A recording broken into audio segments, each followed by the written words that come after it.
Agriculture से diploma है जो plant protection and pesticide management, जो कि गुरु काशी यूनिवर्सिटी साहो पंजाब से है। आपने नाम भी सुना होगा।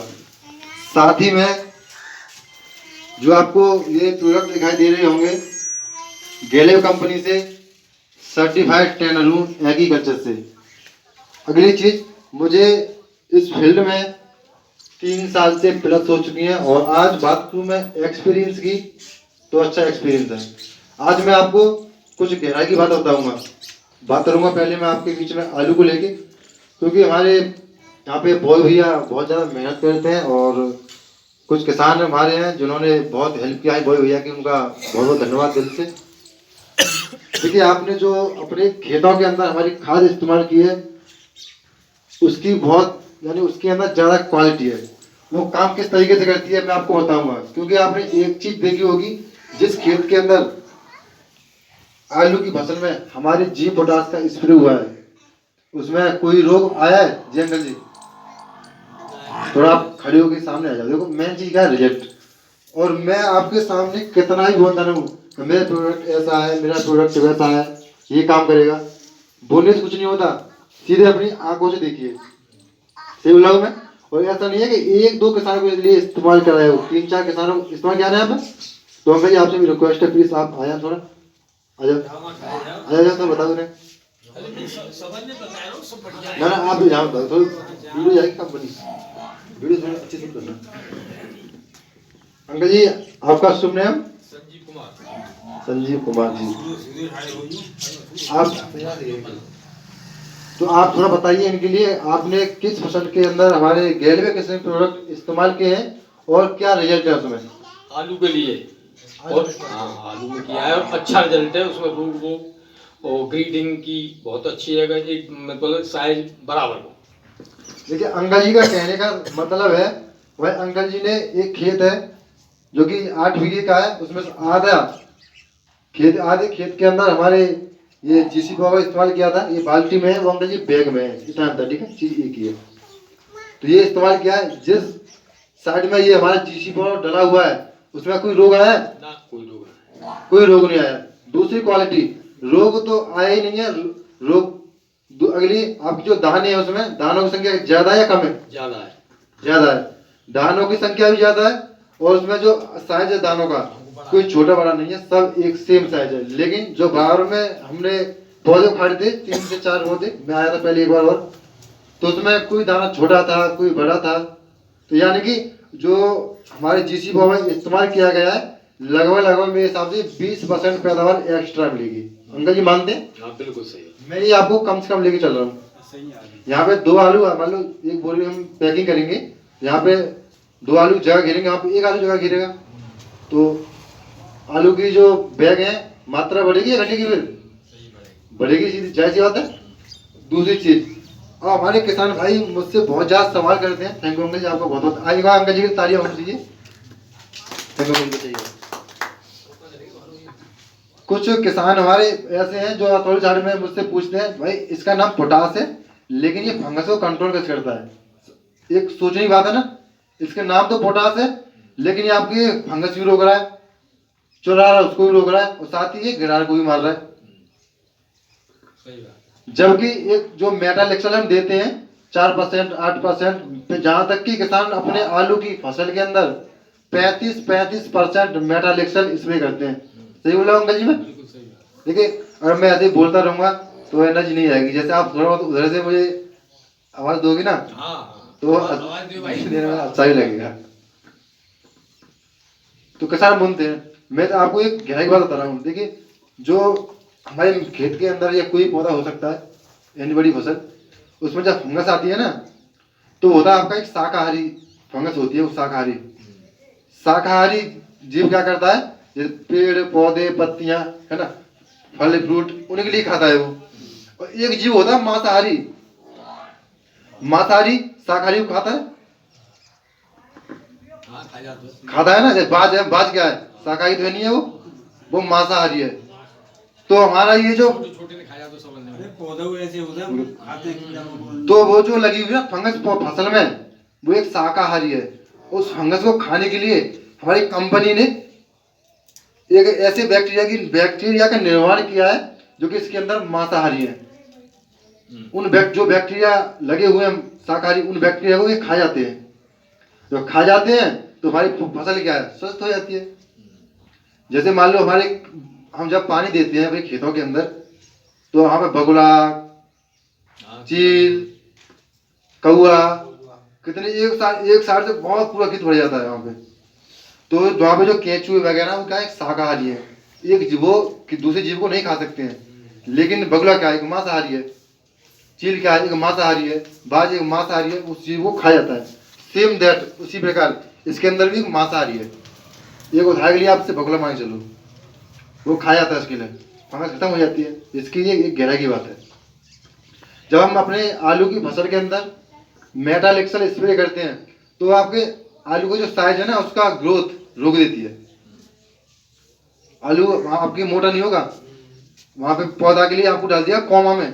जैसे एक आदमी जब बीमार हो जाता है व्यक्ति, उसे हम आईसीयू में डाल देते हैं, ना तो पैर हिलाएगा ना कुछ करेगा, इतना पता रहता है कि हाँ आईसीयू में सांस चल रही है बस। वो सिस्टम हो जाता है वहाँ पे। हमारा मेटालेक्सल पौधा के लिए कॉम पौधा देते हैं, बिल्कुल ना मरेगा ना जिंदा होगा, जो दवा उसकी ग्रोथ हो जाएगी। लेकिन हमारे पास में जी पोटास एक ऐसा प्रोडक्ट है, रोग को कंट्रोल करने के साथ साथ में आपके दानों को भी मोटा करता है, साथ ही कम लागत में। वहाँ पे अगर आप अभी दुकान वाले के पास जाते होंगे तो दुकान वाला 3 से 4 दवाइयाँ मेरे साथ दे देता होगा। थाइमेक्सम दे देगा, कार्बेंडाजिम, मैनकोजिब दे देगा, मेटालेक्सन दे देगा, है ना। कोई ना कोई काम करेगी। लेकिन अंकल जी हमने कोई ज्यादा दवा दी है? हमारा सीधा रोल है, सिर्फ ये काम करते हैं सब में। अगर कोई फसल बिगड़ रही है, अब इस टाइम बात करूँ मैं, वो गेहूं है, गेहूं किसी का बिगड़ रहा हो, आँख मीच के स्प्रे दे देना स्प्रे गेहूं में, और एक हफ्ते के अंदर आपके गेहूं ऐसे हो जाएंगे देखने और दिखाने लायक। पत्तियां चौड़ी, जितना फटाव आपका ऊपर नीचे होगा, सारा फटाव बराबर पे आएगा। जब सारा फटाव बराबर पे आ जाएगा तो सब में बाल निकल के आएगी। जब बाल निकल के आएगी तो हमारा 30% पैदावार ऑटोमेटिकली बढ़ जाएगी। इसका अगला फायदा क्या होगा आपको गेहूं में? अभी आपके जैसे अब चलती है होली के बाद गर्म गर्म हवा, तो उस टाइम क्या होता है, हमारे मौसम में होता है परिवर्तन। जब मौसम परिवर्तन लेता है, आपके शाम को यानी 7 बजे के बाद सर्दी पड़ने लगती है और दिन में गर्मी बढ़ती है, बहुत तेज हवा चलती है, धूप टेम्परेचर आपका पहुंच जाता है 45 डिग्री 40 डिग्री टेम्परेचर, है ना, पहुंच जाता है ना अंकल जी। और रात को सर्दी, तो हमारा पौधा सर्दी गर्मी को मेंटेन नहीं कर पाता, यानी कि उस मौसम को सहन नहीं कर पाता है। जैसे एक उदाहरण समझो, आपने हमारे यहाँ पे कुछ बच्चे हैं जो कि धान लगाते हैं, पौध रोपाई करते हैं ना हम लोग। पानी नीचे गर्म है, ऊपर से गर्मी पड़ रही है, तो हम घर पे आते हैं तो हम लोग क्या बोलते हैं, भैया अभी रुक गया थोड़ी देर, गर्मी में से आया, बाद में नहा लियो, बाद में मुंह धो लियो, सर्दी गर्मी बन जाएगी। तो हमारा जो पौधा है उसी प्रकार सर्दी गर्मी बन जाती है उसमें। तो उसी मौसम को हमारे ये जितने प्रोडक्ट हैं मौसम को मेंटेन करके रखते हैं। जैसा मौसम होगा उसी के हिसाब से पौधे उसके लिए टेम्परेचर देगा। ये इनकी जितने प्रोडक्ट है ये खासियत है। मैं बात करूंगा मक्के की, जो ज़्यादा टाइम लेना, ज़्यादा टाइम हो जाएगा तो ना आप बैठ जाओ। और हमारे बीच में एक भैया और थे, यहाँ पे है नहीं है, भानु नाम उनका, तो उनके में सिर्फ स्प्रे हुई थी, वाले आपने देखा ही होगा। जब लोग निकलते रास्ते में पूछते हैं इसमें क्या चीज डाली है, सिर्फ एक स्प्रे हुई है। उसके जस्ट बराबर में एक खेत और है आलू का, उन्होंने 4 स्प्रे कर दी। बराबर वाले में 4 स्प्रे और हमने सिर्फ एक दी है, उसमें एक ही हुई है। और खर्चे कितना है, ये आपका 600-700 रुपये का मान लो, उतनी स्प्रे उन्होंने की होगी। अगर मान लो उनके स्प्रे 800 रुपये के हिसाब से पड़ी होगी, एक 8 3 24, 4 होने का अंदर हुआ नहीं हुआ। दूसरी चीज मैं बात करूँगा थोड़ा 10 मिनट बस केमिकल को लेके। देखिए आपको पता है आज हमारे आप जितने लोग बैठे हैं, क्या हम सोचते हैं यहाँ पे, मानते हैं, सोचते हैं? कोई सोचते नहीं है। अगर आप अभी ब्लड टेस्ट कराओगे ना, तो डॉक्टर आपको जब देगा रिपोर्ट तो बोलेगा आपके अंदर ये बीमारी है, ये बीमारी है, वो बीमारी है, शुक्र आए वो है ना। और हमारे बलराम भैया ने कुछ समय पहले भी बात की थी केमिकल को लेके कि केमिकल दारू तुरंत असर करती है। उसका कारण क्या, मैं आपको बता रहा हूँ। देखिए होता क्या है, जब हम केमिकल इस्तेमाल करते हैं तो हमारी फसलें बहुत शानदार, अच्छी, सुंदर नजर आती हैं। जैसे अभी इलेक्शन में गेहूं को, आपको गेहूं बहुत अच्छे नजर आ रहे होंगे, इतने बड़े बड़े भी हो गए होंगे, है ना। तो क्यों उसमें ह्यूमिक एसिड दे रहे हैं, जिंक दे रहे हैं, जाम दे रहे हैं, यूरिया की मात्रा दे रहे हैं। और आज की तो वो स्थिति है, अगर मान लो हमारे अंकल जी हैं, इनका खेत और अंकल जी का खेत जस्ट बराबर में है, और अंकल जी को पता चल गया कि अंकल जी ने 1 बैग यूरिया का मारा है, तो अंकल जी मारेंगे 2 बैग पे, चाहे बाद में पैदावार मिले ना मिले, कोई दिक्कत नहीं है, मेरी फसल हरी भरी दिखनी चाहिए बस।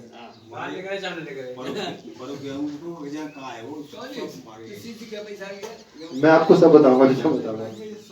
तो ये होता है, यानी कि एक दूसरे को देख के लगाते हैं हम लोग चीजें। हमें ऐसा नहीं करना चाहिए, यूरिया की मात्रा में कम से कम देंगे तो अच्छी बात है। यूरिया 5 कम से कम ले, 4 से 5 किलो बीघे का बहुत है कम से कम। और केमिकल काम कैसे करते हैं अब वो समझो। जैसे केमिकल हम आज सल्फर जिंक फेंक देंगे और हमारा काला हो जाएगा, हरा भरा हो जाएगा, है ना। तो जब धीरे धीरे समय बीतता जाता है, जब फसल हमारी पूरी तरीके से तैयार हो आती है, तो उस टाइम हम क्या बोलते हैं, गेहूं निकले हमारे 5 बीघे के, यानी 2 कुंटल प्रति बीघा के हिसाब से निकले, 3 कुंटल प्रति बीघा के हिसाब से निकले, ऐसे होता है ना। हम एक दूसरे से बोलते हैं यार पता नहीं क्यों पहले तो फसल अच्छी आई थी मेरी, और अब की फसल मेरी खराब होगी।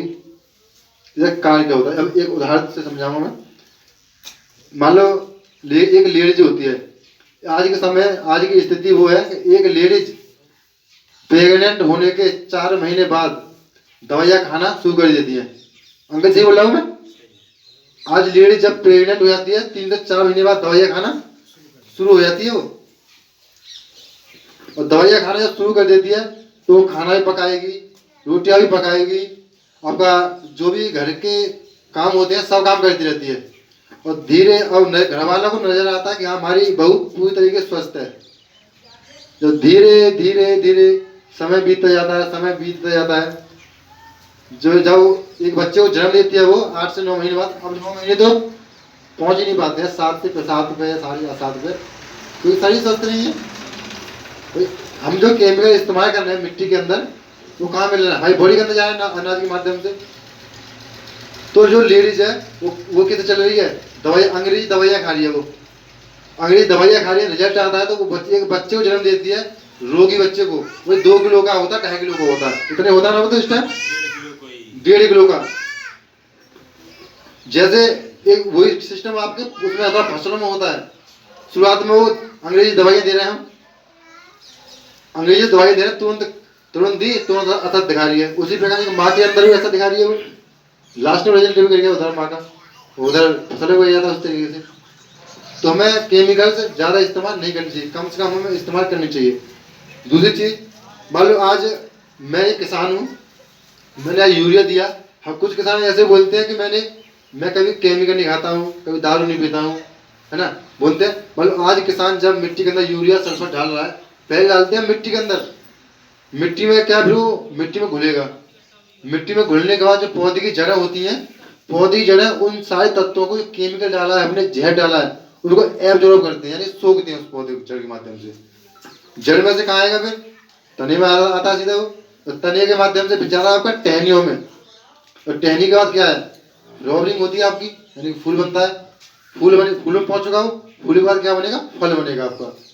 तो कहाँ पहुंच गया वो, फल में पहुंच गया, और उस फल को कौन खाएगा, भाई हम सभी लोग खाएंगे उस फल को। तो हमारे अंदर पहुंचा नहीं पहुंचा। आज भिन्न भिन्न प्रकार की शरीर के अंदर बीमारियां हैं, और एक MBBS डॉक्टर भी सोचने में मजबूर हो जाता है कि ये कौन सी बीमारी है, इसको मैं कौन सा नाम दूं, और मुझे इस इंसान की बॉडी से इस बीमारी को खत्म करना है, तो ऐसी कौन सी टैबलेट दूं, कौन सी दवाई दूं जो काम कर जाए। वो क्या काम करते हैं, बांधेंगे पैकेट, ये भी लो वो भी लो, आपने देखे होंगे डॉक्टर लोग बहुत ज्यादा क्या करते हैं, पुलिया बांध देते हैं, ये